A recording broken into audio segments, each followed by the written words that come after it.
श्री सच्चिदानंद समर्थ सद्गुरु साईनाथ महाराजा। ओम नमो श्री साई नारायणाय। ओम नमो श्री साई गणेशाय नमः। ओम नमो श्री साई सरस्वत्यै नमः। ओम नमो श्री साई सद्गुरु परब्रह्मणे नमः। ओम श्री साई राम। సాయి బంధువులారా, ఆత్మస్వరూపులారా, ప్రేమ స్వరూపులారా, శ్రీ సాయి సచ్చరిత్రం హేమాడ్ పంతు విరచితం, మణి అమ్మ తెలుగు అనువాదం, అధ్యాయం 14 ఓవి 34వ ఓవి నుంచి 44వ ఓవి వరకు పారాయణ చేసుకుందాం. శ్రీ సాయి సచ్చరిత్రంలో కొన్ని చోట్ల హేమాడ్ పంతు గారు అంటారు, బ్రహ్మము, అద్వైత స్థితి, ఆత్మజ్ఞానం, ఆత్మసాక్షాత్కారం, అహం బ్రహ్మాస్మి, తత్వమసి, ఇటువంటి వాటి గురించి తెలుసుకోవాల్సిన అవసరం కానీ, ఇటువంటి పెద్ద పెద్ద పదాల గురించి కానీ అవసరం లేదు అని. కానీ నా పరిశీలనలో తెలిసింది ఏంటంటే, హేమాడ్ పంతు విరచితం శ్రీ సాయి సచ్చరిత్రలో బాబాగారు ఆయన చేత పూర్తిగా ఎక్కువగా చెప్పించింది ఏంటంటే, బ్రహ్మం గురించి, అద్వైత జ్ఞానం గురించి, ఆత్మజ్ఞానం గురించి, అంటే వేదాలలో చెప్పబడినటువంటి జ్ఞానం ఏదైతే ఉన్నదో దాని గురించే ఎక్కువగా చర్చించేలా చేశారు.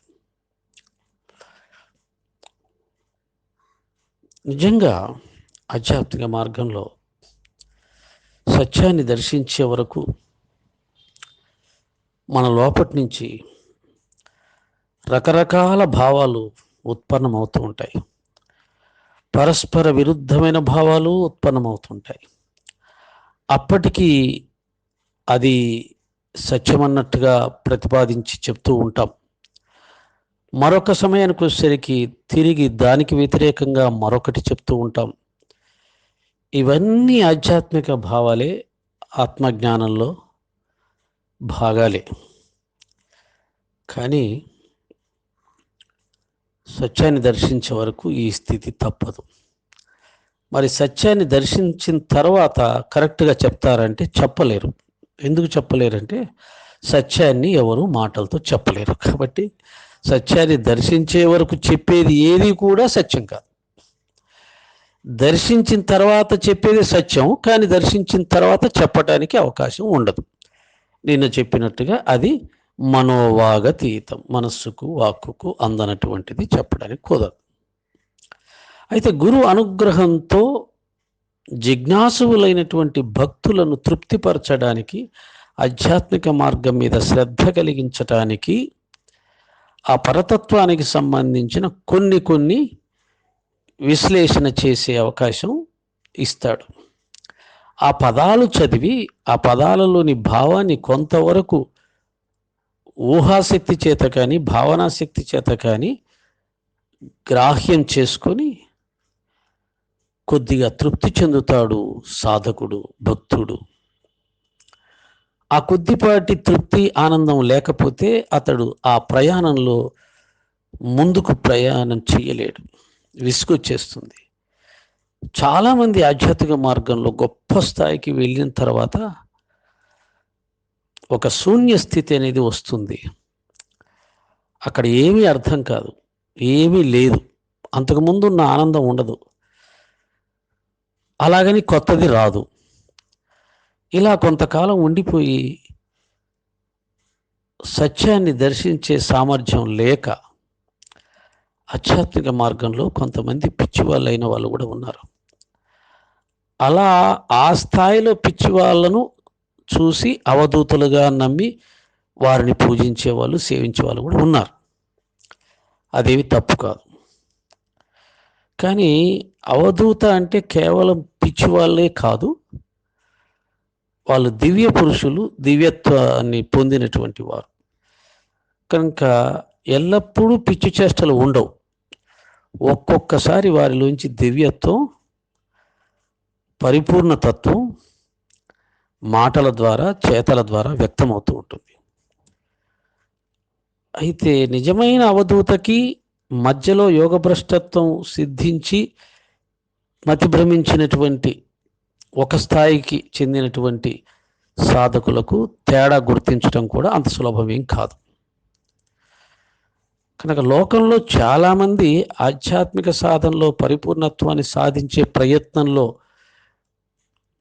మతి స్తంభించి కానీ, భ్రమించి కానీ, పిచ్చి వాళ్ళై అవధూతలుగా పిలువబడుతున్న వాళ్ళు ఎక్కువ మంది ఉంటారు. పరిపూర్ణ స్థితిని పొందిన అవధూతలు ఒకరిద్దరు ఉంటారు.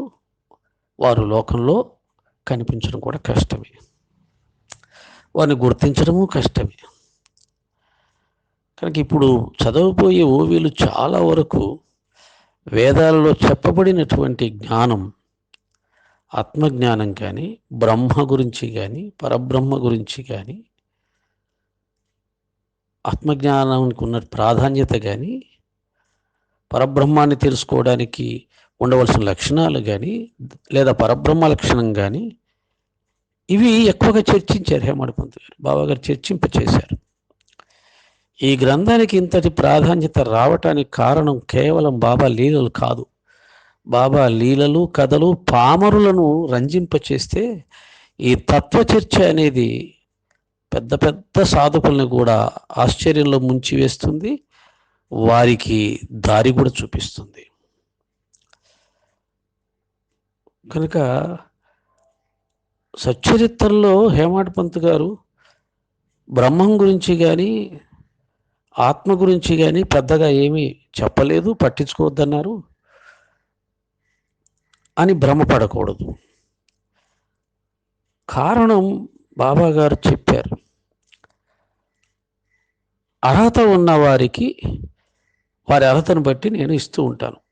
ఈ యొక్క సచ్చరిత్రలో ఆ విధంగానే జ్ఞానం, భక్తి నిక్షిప్తమై ఉంది. ఎవరి స్థాయిని బట్టి వారికి అది అర్థమవుతుంటుంది, లభిస్తూ ఉంటుంది. ఒకేసారి బ్రహ్మం గురించి తెలుసుకోవడం, ఆత్మ గురించి తెలుసుకోవడం, ఇదే పరమావధి, దీన్ని సాధించకపోతే జీవితం వృధా అంటే అర్థం కాని దాని గురించి మాకెందుకు గొడవ అని వదిలేస్తారు. అలా కాదు, సాయి లీలలు శ్రద్ధతో శ్రవణం చేస్తే, మననం చేస్తే బ్రహ్మైక్య యోగం కూడా సిద్ధిస్తుంది అని చెప్పడం ద్వారా సాధారణమైనటువంటి భక్తులు కూడా శ్రద్ధతో పారాయణం చేస్తారు, శ్రవణం చేస్తారు. నెమ్మది నెమ్మదిగా ఈనాడో మరునాడో కొన్ని సంవత్సరాలకు, లేదా ఈ జ్ఞానంతో మరుజన్మ ఎత్తి కొన్ని జన్మలకు ఒక గురువు దగ్గర శిష్యుడు పొందవలసినటువంటి ఆత్మజ్ఞానం, బ్రహ్మజ్ఞానం పొందే స్థాయికి ఎదుగుతాడు. అర్హత ఉన్న వాళ్ళకి ఈ జన్మలోనే సచ్చరిత్ర బ్రహ్మజ్ఞానాన్ని ప్రసాదించగలదు. అర్హత లేని వారికి లీలా శ్రవణం ద్వారా బ్రహ్మజ్ఞానం పొందినప్పుడు పొందే అనుభూతిని కూడా ప్రసాదించగలదు. కానీ బ్రహ్మజ్ఞానం పొందిన వ్యక్తి శాశ్వతమైనటువంటి ఆనందాన్ని అతను సాధించగలుగుతాడు. ఈ లీలా శ్రవణం మననం చేసి పొందే జ్ఞానం ఆ లీలలు విన్నప్పుడు, చదివినప్పుడు మాత్రమే పొందుతారు. మళ్ళీ మళ్ళీ మళ్ళీ మళ్ళీ మళ్ళీ చదవడం, వినటం చేస్తూనే ఉండాలి. కానీ ఒక్కసారి నీకు బ్రహ్మజ్ఞానం కలిగిందా? బ్రహ్మజ్ఞానం కలగడం అంటే ఏంటి? నీ అజ్ఞానం పూర్తిగా తొలగిపోయిందా? నీలో జ్ఞానం ప్రకాశించిందా? నువ్వు శాశ్వతంగా ఆ ఆనందానికి అర్హుడు అవుతావు. అప్పుడు ఏ సత్సంగాలు అవసరం లేదు, శ్రవణాలు అవసరం లేదు, పఠనాలు అవసరం లేదు. కనుక మొత్తం మీద గురువు అజ్ఞానాన్ని నశింపచేస్తాడు. సచ్చరిత్ర కూడా అజ్ఞానాన్ని నశింపచేస్తుంది. కాబట్టి ఎప్పుడైతే అజ్ఞానం నశించటానికే మనం సచ్చేతను ఉపయోగించుకోవాలి, బాబా గారిని ఆశ్రయించాలి. అలా కాకుండా నేను కేవలం లీలాశ్రవణం చేస్తాను అనుకుంటే అది తప్పులేదు, దానివల్ల నీకు ఆనందం కలుగుతుంది. కానీ ఎప్పుడు నీ దగ్గర సచ్చరిత్ర గ్రంథం ఉండదు. ఎప్పుడు నీకు సచ్చరిత్ర లీలలు వినిపించే వ్యక్తులు ఉండరు. ఒకవేళ నువ్వు మననం చేసుకుందామన్నా కానీ సచ్చరిత్రలో ఉన్నటువంటి ఓవీల ద్వారా వచ్చినటువంటి ఆ పదజాలాలకు ఉండే శక్తి వేరు, నీకు నువ్వు మననం చేసుకునేది వేరు. కనుక యథాతథంగా సచ్చరిత్రలో హేమాడ్ పంతు తన తపోశక్తి ద్వారా రాయబడినటువంటి ఆ ఓవీలను చదివినప్పుడు విన్నప్పుడు కలిగే శక్తిపాతం వేరు. వాటిని నువ్వు కొద్దిగా గుర్తుపెట్టుకొని ఆ లీలలు టూకీగా జ్ఞాపకం చేసుకుంటే వచ్చే ఆనందం వేరు. కనుక పారాయణ సమయంలో కలిగే ఆనందం, లేదా ఎవరైనా చదువుతుంటే శ్రవణం చేసే సందర్భాల్లో జరిగే ఆనందం, నువ్వు పుస్తకం లేకుండా శ్రవణం లేకుండా నీకుగా నువ్వు మననం చేసుకుంటే కేవలం వచ్చేది కథలు మాత్రమే, సంఘటనలు మాత్రమే. కానీ అందులోని ముఖ్యమైన రసం అనేది, ఆనంద రసం అనేది ఏ పదాల నుంచి వచ్చిందో, ఏ ఓవిల నుంచి వచ్చిందో అవి నీకు దొరకవు.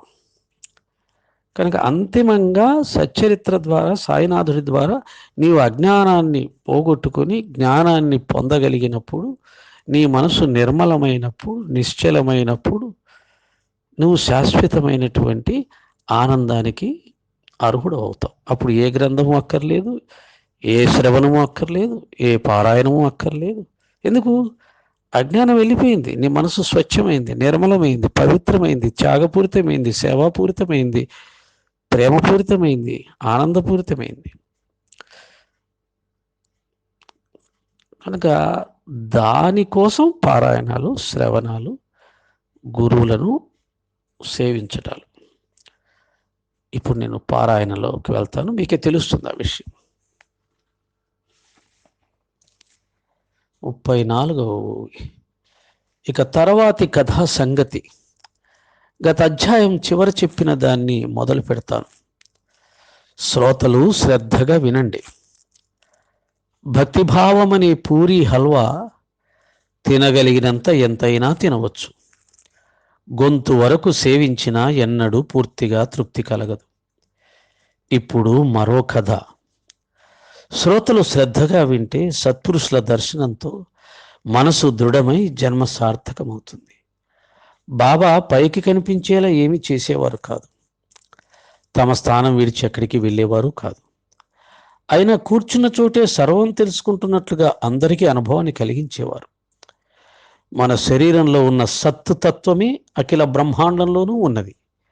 శరీరంపైని భ్రాంతిని మరిచిపోయి ఎప్పుడూ అభేదాన్ని అవలోకించాలి. ఈ సత్తత్వాన్ని శరణజొచ్చిన వారికి అందరూ ఒక్కటేనన్న ఏకత్వ భావం ఉంటుంది. అలా కాక అనేకత్వ భావం ఉంటే జనన మరణ పరంపర తప్పదు. ఈ అనేకత్వ భావాన్ని కలిగించే బుద్ధి అజ్ఞానమే అని త్రిశుద్ధిగా తెలుసుకోవాలి. గురువు సాంగత్యంతో చిత్తశుద్ధి కలిగి ఆత్మస్వరూప జ్ఞానం కలుగుతుంది. అజ్ఞాన నివృత్తియే ఏకత్వ ప్రాప్తి. అజ్ఞానం తొలగిపోతే అంతా ఒక్కటే అన్న జ్ఞానం కలుగుతుంది.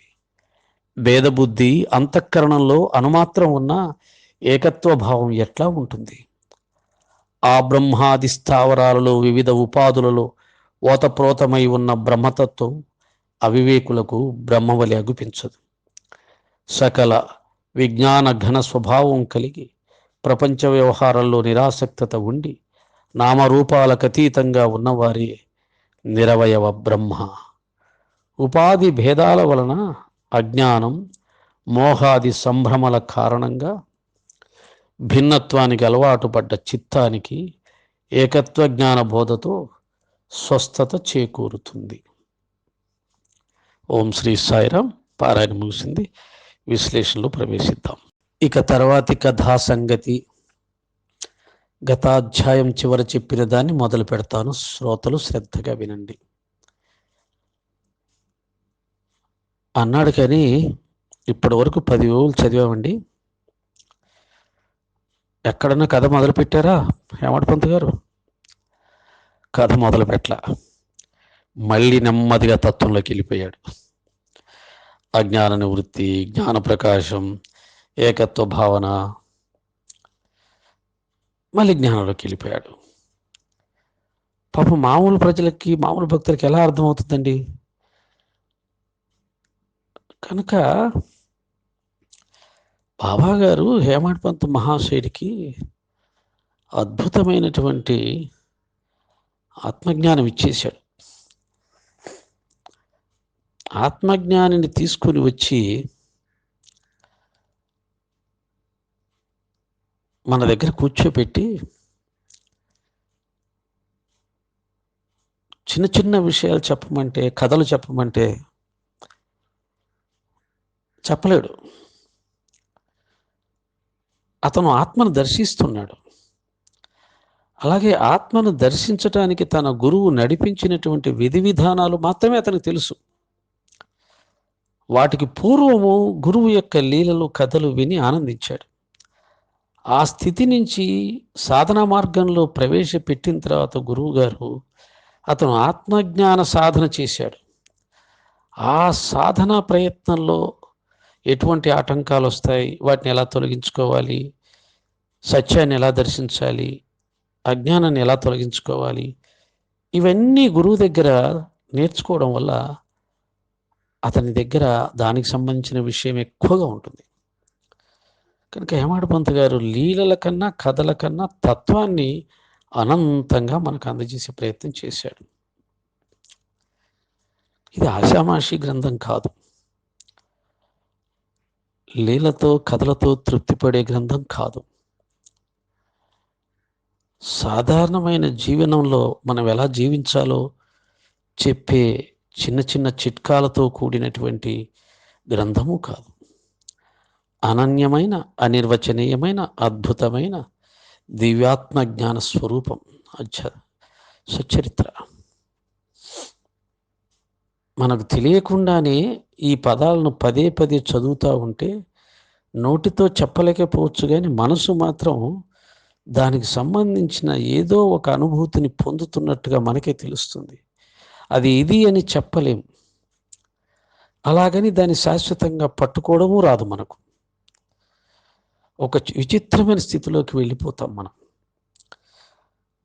అందుకని ఒకసారి రుచి చూసిన వాడు మళ్ళీ మళ్ళీ దాన్నే కావాలని కోరుకుంటాడు, రుచిగా ఉన్నదాన్ని. కాబట్టి వదిలిపెట్టకుండా దాంట్లోనే మునుగుతూ తేలుతూ ఏదో పట్టుకోవాలి, ఏదో అనుభవించాలని ప్రయత్నం చేస్తుంటాడు సాయి భక్తుడు. ఎందుకు చెప్తున్నానంటే, ఇప్పుడు పూర్వకథలోకి వెళ్ళిపోదాం అన్నాడు, కానీ ఇప్పుడు చదివిన 10 వేలలో ఒక్క కథ మొదలు పెట్టల. కథ ప్రారంభం కూడా జరగల. ఇక్కడే కాదు, ఇంకా తర్వాత 10 వేలలో కూడా, ఆ తర్వాత 10 వేలలో కూడా అలాగా ఆయన చెప్పాలి చెప్పాలి చెప్పాలి. ఎందుకంటే గురువు అంటే ఒక శరీరధారి కాదు. గురువు అంటే ఏదో చమత్కారాలు చేసే వ్యక్తి కాదు. గురువు అంటే అఖండమైనటువంటి దివ్య ప్రకాశ స్వరూపుడు, ఆనంద స్వరూపుడు, మనస్సుకు వాక్కుకు అందనటువంటి స్వప్రకాశుడు, అనంతకోటి సూర్య తేజ స్వరూపుడు, ఆనందమే స్వరూపంగా కలిగిన వాడు, నిరాకారుడు, నిర్గుణుడు, నిరంజనుడు. వేదం ఏవైతే చెప్పిందో ఆ సమస్తము కూడా అనిర్వచనీయమైనటువంటి దివ్యానుభూతి, పరమానుభూతికి మూలాధారమైనటువంటి వాడు పరమాత్మ సద్గురు. మనకు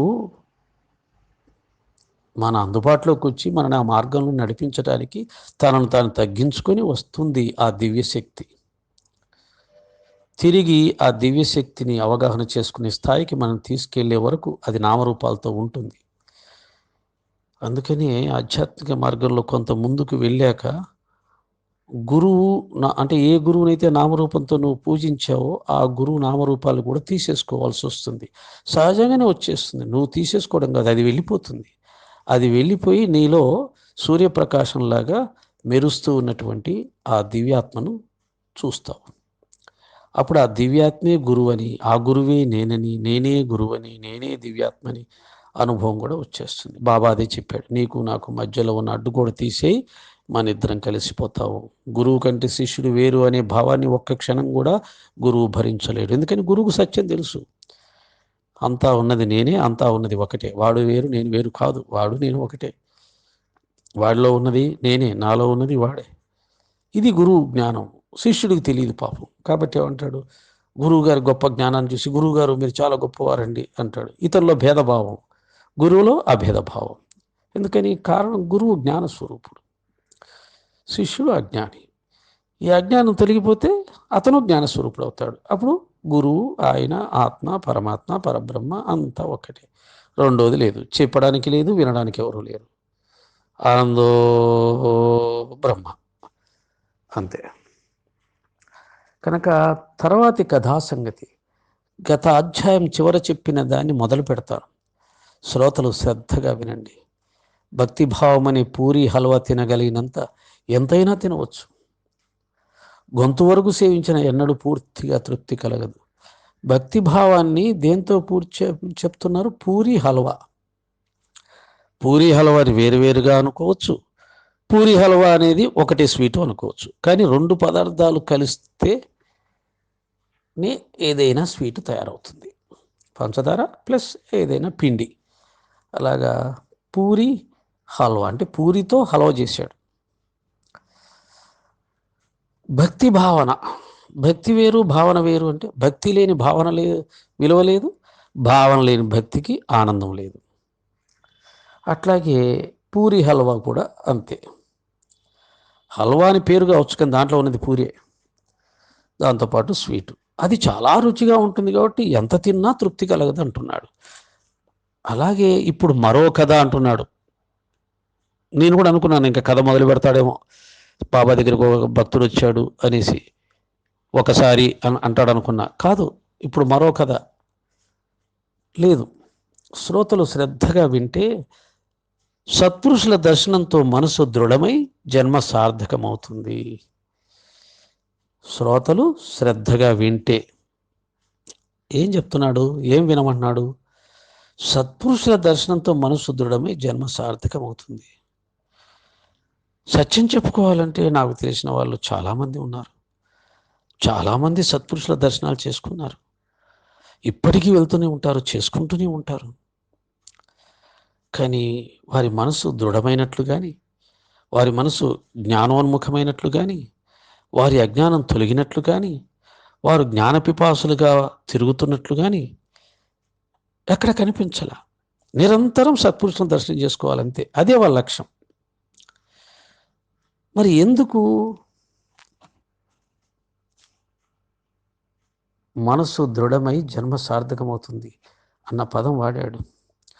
ఇక్కడ ఒక్కటి మనం నేర్చుకోవాలి. ఎక్కడికి వెళ్ళినా, ఎవరి దర్శనానికి వెళ్ళినా, ఏ క్షేత్ర దర్శనానికి వెళ్ళినా, ఏ తీర్థస్నానానికి వెళ్ళినా ఎందుకు వెళ్తున్నావు, ఏం కోరి వెళ్తున్నావు?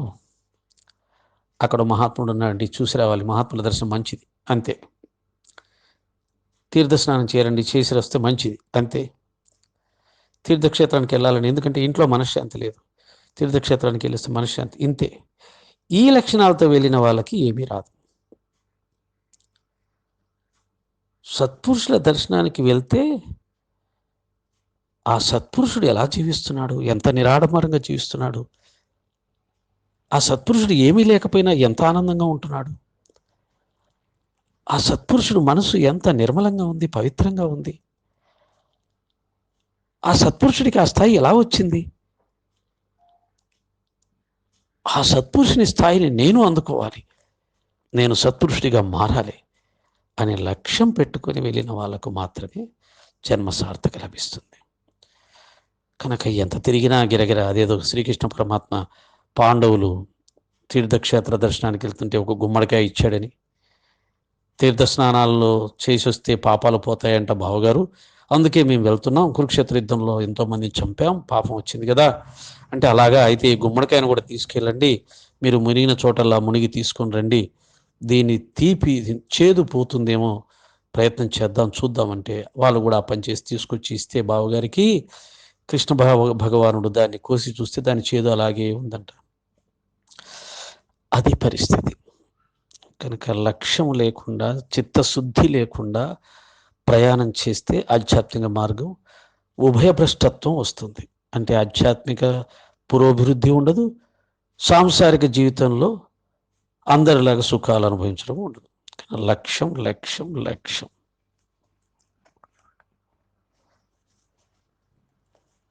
బాబా పైకి కనిపించేలా ఏమి చేసేవారు కాదు, తమ స్థానం విడిచి ఎక్కడికి వెళ్ళేవారు కాదు. ఆయన కూర్చున్న చోటే సర్వం తెలుసుకుంటున్నట్టుగా అందరికీ అనుభవాన్ని కలిగించేవారు. అనేక కథల్లో మనం దీన్ని తెలుసుకున్నాం. బాబా షిరిడీలోనే ఉంటారు, మసీదులోనే కూర్చుంటారు. వచ్చిపోయే రైళ్ళ వేళల గురించి చెప్తారు, రైళ్ళ వేళలో వచ్చిన మార్పుల గురించి చెప్తారు. ఏ భక్తుడు రైలు దిగాడో ఎంతసేపట్లో షిరిడీకి వస్తారో చెప్తారు. దూరదేశంలో ఏ భక్తులకి ఏ ప్రమాదం ఉందో చెప్తారు, వారిని కాపాడుతారు. ఇవన్నీ మనం తెలుసుకున్నాం.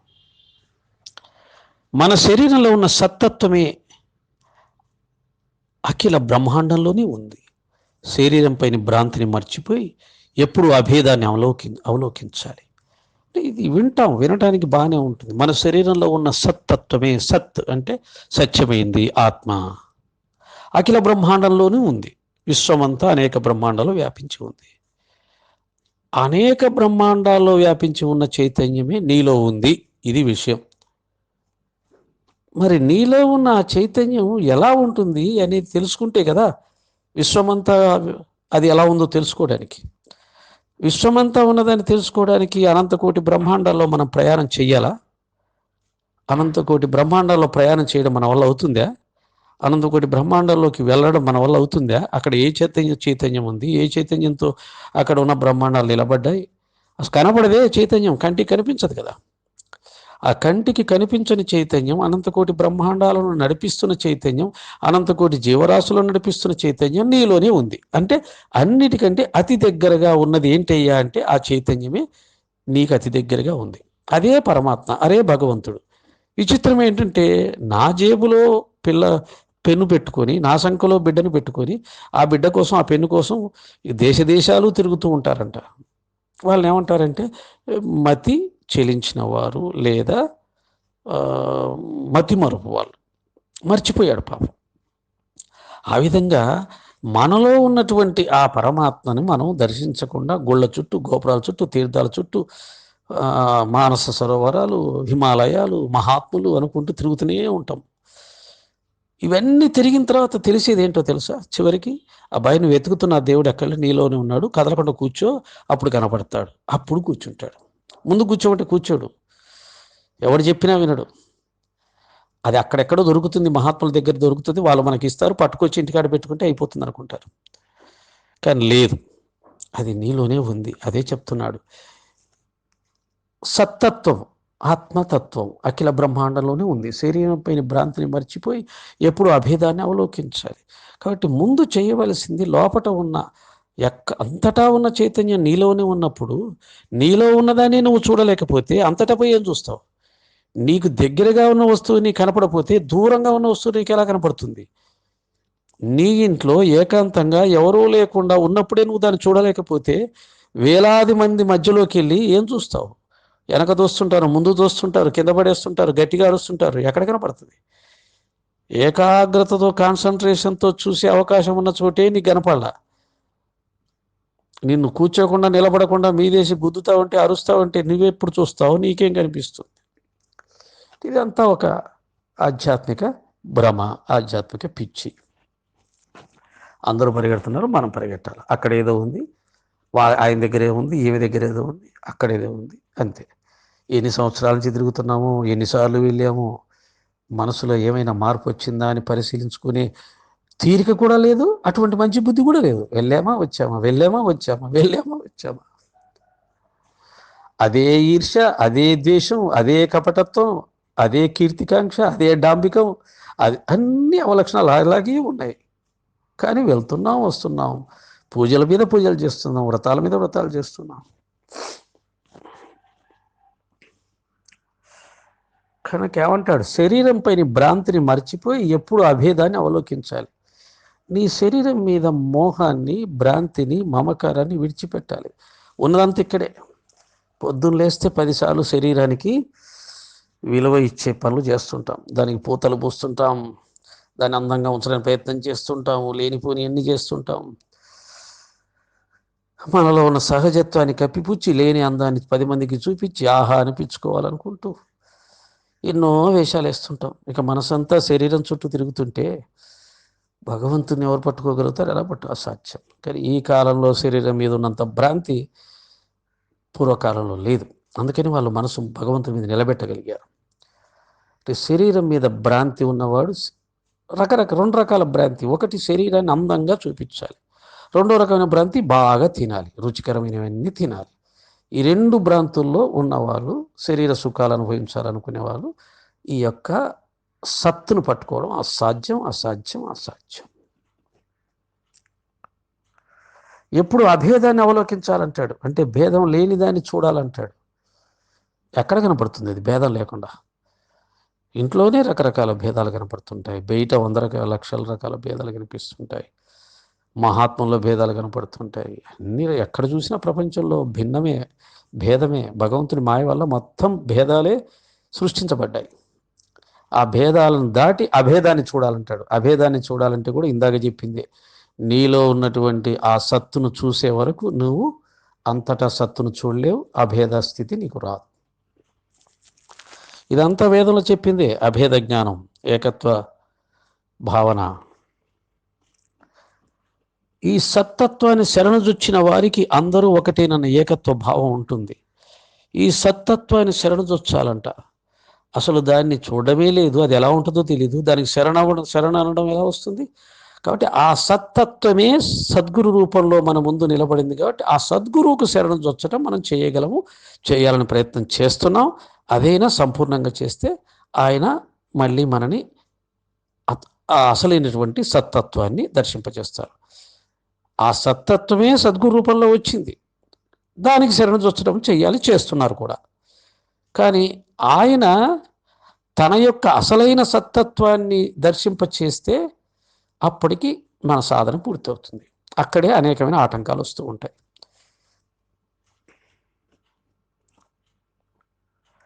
అలా కాక అనేకత్వ భావం ఉంటే జనన మరణ పరంపర తప్పదు. నేను 3వ అధ్యాయము, 2వ అధ్యాయము, 4వ అధ్యాయంలోనే ఈ యొక్క ఏకత్వ భావన, భేదభావం తొలగాలని దాని గురించి చాలా చెప్పడం జరిగింది. ఈనాడు చాలామంది సాయి భక్తులకి ఏకత్వ భావన అంటే అసలు నచ్చదు. ఏకత్వ భావన అంటే బాబా ఒక్కడే, ఇంకా మిగతా అన్ని బాబా వేరు, ఆయన వేరు. ఇదే వద్దని చెప్తుంది సచ్చరిత్ర. బాబా వేరు, ఇతరులు వేరు అని అనుకుంటే అది ఏకత్వ భావన ఎలా అవుతుంది? అది ఏకోపాసన అవుతుంది. ఏకోపాసన కూడా పరిపూర్ణం కాదు, మళ్ళీ ఏకోపాసన కూడా అభేద భావంలోకి వెళ్ళాల్సిందే. అంటే అన్నిట్లో నీ గురువుని చూడగలగటమే నిజమైన ఏకోపాసన. నీ గురువును మాత్రమే పూజించడం ఒక రకమైన ఏకోపాసన, అన్నిట్లో నీ గురువును దర్శించడం పరిపూర్ణమైన ఏకోపాసన. దాన్ని అంగీకరించదు మనసు. ఎందుకంటే బాబా మీద ప్రేమ, విపరీతమైన ప్రేమ, ఆ రూపం మీద ప్రేమ, ఆ నామం మీద ప్రేమ. కనుక అనంతంగా ప్రేమ పెరిగిపోవడం వల్ల ఇంకెవరిని బాబాను చూసిన కళ్ళతో చూడడానికి ఇష్టపడదు. ఇక్కడ ఒక అజ్ఞానం వచ్చి మీద పడింది. కాబట్టి ఏకోపాసన, ఏకత్వ భావన రెండు వేరువేరు. ఏకత్వ భావనలోకి వెళ్ళగలగాలి. ఈ అనేకత్వ భావాన్ని కలిగించే బుద్ధి అజ్ఞానమే అని త్రిశుద్ధిగా తెలుసుకోవాలి. బాబా వేరు, రాముడు వేరు, కృష్ణుడు వేరు, దత్తుడు వేరు, ఇతర గురువులు వేరు, నేను వేరు, బాబా వేరు. ఈ భావనలన్నీ కలిగించేది అజ్ఞానం వల్ల కలుగుతుంది. మొన్న ఎవరో ఒకరు అడిగారు, మాయ అంటే ఏంటి? మాయ అంటే అజ్ఞానమే. ఇక్కడేం వస్తువు లేదు. మాయ అంటే ఒక వస్తువు, అజ్ఞానం అంటే ఒక వస్తువు, లేదా మాయ అంటే ఒక పదార్థం, అజ్ఞానం అంటే ఒక పదార్థం లేదు. జస్ట్ భావం మారడమే. అందుకే భావం మారితే భాగ్యం మారుతుందని మహాత్ములు చెప్పడం ఉద్దేశం ఏంటంటే, జ్ఞానం అంటే అజ్ఞానం అనే భావం తొలగిపోవడం అంతే. చీకటి అంటే చీకటి, ఒక వెలుతురు తీసుకొని రాగానే అది వెళ్ళిపోతుంది. ఇంకా అక్కడేం మళ్ళీ దానికి ఒక టైం పట్టడం కానీ, అక్కడ ఒక పదార్థం రావడం కానీ, రకరకాల సంయోగాల ద్వారా కొంత టైం తీసుకొని వెలుతురు రావడం కానీ ఇవే ఉండదు. చీకటి రావాలంటే వెలుతురు తీసుకొని రావడమే, అంతే. మారిపోయింది, అది రాగానే వెళ్ళిపోయింది. కనుక జ్ఞానం కలగానే అజ్ఞానం వెళ్ళిపోయింది. ఇవన్నీ మనసుకు సంబంధించింది, సూక్ష్మానికి సంబంధించింది, భావనకు సంబంధించింది. కనుక సాధన అంటే భావన మార్చుకోవడంలో ఉంది, పదార్థాల్లో లేదు. పూజా పదార్థాల్లో, లేకపోతే రకరకాల ముక్కు మూసుకొని చేసే సాధనలో, లేకపోతే ధ్యానంలో, లేకపోతే యోగంలో, ఈ రకరకాల సాధనలన్నీ మనసును నిశ్చలం చేసుకోవడానికి, నిలబెట్టుకోవడానికే తప్ప అవి పనికొచ్చేది వాటి ద్వారానే దాన్ని పొందుతాం అనేది కాదు. వీటి ద్వారా మనసు నిలబడుతుంది. మనసు నిలబడ్డ తర్వాత భావం మారుతుంది. ఒక్క క్షణంలో భావం మారిపోతుంది. ఒక్క క్షణంలో జ్ఞానం వచ్చేస్తుంది, ఒక్క క్షణంలో అజ్ఞానం పోతుంది, అంతే. భావం మారడమే అజ్ఞానం పోవడం అని అర్థం. దానికి గురువు సహకరిస్తాడు. శిష్యుడు భక్తుడు విచారణ సామర్థ్యాన్ని పెంచుకొని తన యొక్క బుద్ధికి పదును పెట్టి దాన్ని పొందుతాడు.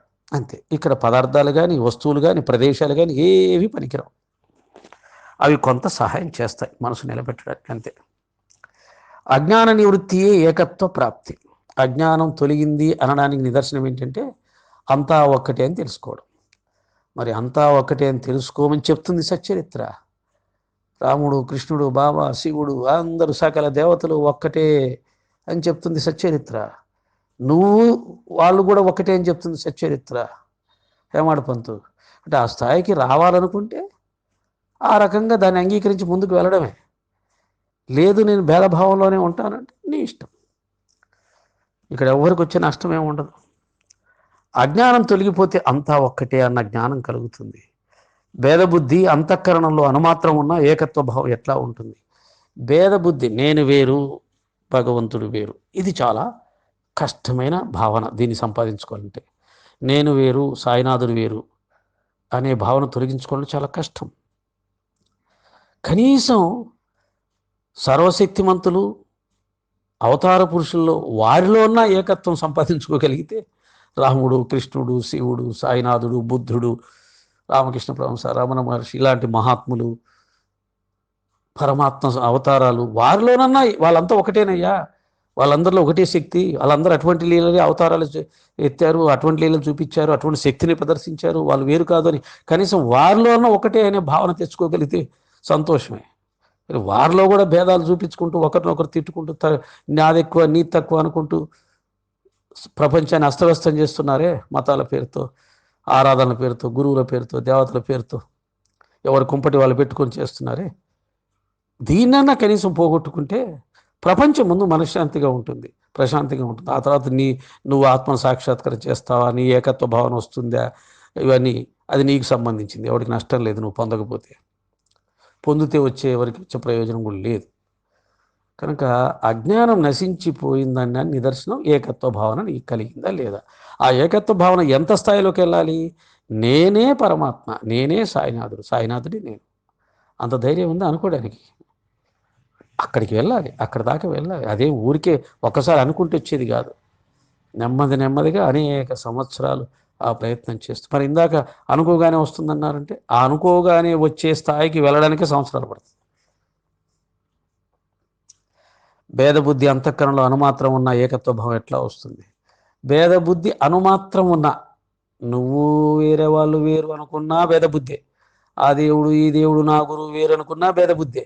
అది అనుమాత్రం ఉన్నా కానీ ఏదో సాయిదాస్ గారి కోసమో ఇంకోరి కోసమో అంతా ఒకటేలేండి, నేను కూడా ఒప్పుకుంటాను నిజమేలేండి అని ఏదో ఆయన ముందు లేదా ఇతరుల ముందు నాకు కూడా ఏకత్వ భావన వచ్చింది, అద్వైత జ్ఞానం వచ్చింది అనిపించుకోవడానికి అన్నంత మాత్రం నేను రాదు.